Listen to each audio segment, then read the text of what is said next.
কল্পনা করুন তো কারো হাত অথবা পা কেটে গেছে, কিছুদিন পর সেটি আবার নিজে নিজেই গজিয়ে উঠছে। সত্যি কি এমন কিছু সম্ভব? বিজ্ঞান এখন বলছে হ্যাঁ, সম্ভব। চীনের বিজ্ঞানীরা সম্প্রতি ইঁদুরের শরীরে পরীক্ষা করে দেখিয়েছেন, যা সত্যি বিস্ময়কর। তারা ইঁদুরের কানে কৃত্রিমভাবে ফুটো করে দেখেছেন, কিছুদিনের মধ্যেই সেই জায়গা নতুনভাবে গজিয়ে উঠছে। শুধু বাইরের ত্বক নয়, ভেতরের কার্টিলেজ সহ পুরো কাঠামো। এটি কিভাবে সম্ভব হলো? এর পেছনে আছে এক রহস্যময় রাসায়নিক রেটিনোয়িক অ্যাসিড। ভিটামিন এ থেকে তৈরি এই উপাদান শরীরের কোষগুলোকে বলে দেয় কোথায় কিভাবে নতুন অংশ গড়ে তুলতে হবে।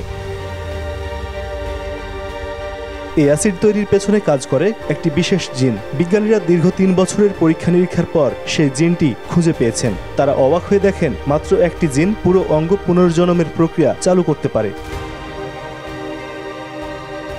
এই পুরো গবেষণায় চীনের বিজ্ঞানীরা ব্যবহার করেছেন স্টেরিওসিক নামে এক আধুনিক প্রযুক্তি, যেটিকে বলা হয় জীবনের ক্যামেরা। এটি শুধু কোষের ছবি তোলে না, বরং দেখে কোন জিন কখন কিভাবে কাজ করে।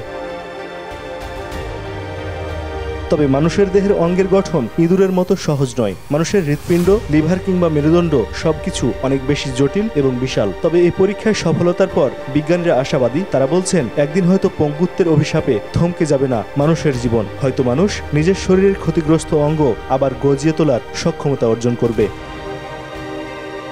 এস এম বাবু, সংবাদ মুহূর্ত।